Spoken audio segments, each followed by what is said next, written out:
How to paint your walls like a pro.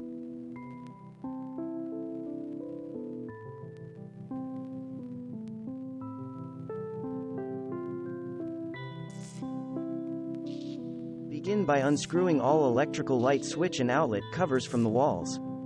To help ensure the outlet or light switch screws do not get lost, place the screws and the covers into a small plastic bag.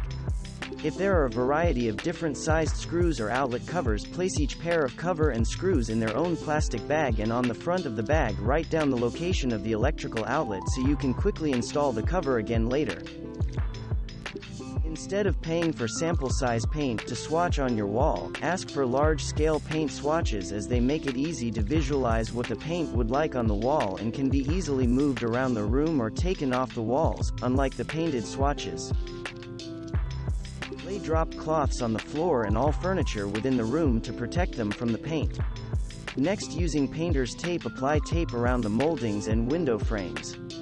Make sure to apply firm pressure when applying the tape to ensure the paint will not be able to drip under the tape. Before you begin painting, it is essential to prep your walls for painting. Fill in all holes in the wall by applying spackling paste with a utility knife or palette knife to the hole. Once the spackling paste has dried, use fine grit sandpaper to sand the area until smooth and proceed to sand off all paint drops or bumps on the walls. Line your paint tray with plastic tray liners, a piece of tin foil or a plastic bag, so that you can easily clean your paint tray when done by throwing out the liner instead of spending time scrubbing off all the excess paint.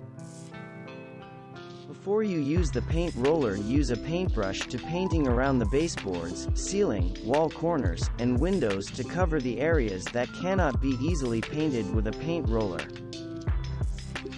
When painting with a paint roller, roll the paint in overlapping W so there are no clear roller marks.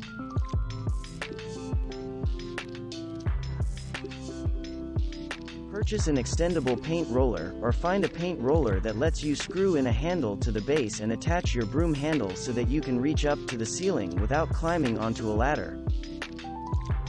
If you are taking extended breaks between painting coats, place all your paint brushes and foam rollers into the paint tray and place the paint tray into a plastic bag. Tie the plastic bag and it will keep your paint from drying out for a day or two. Thanks for watching.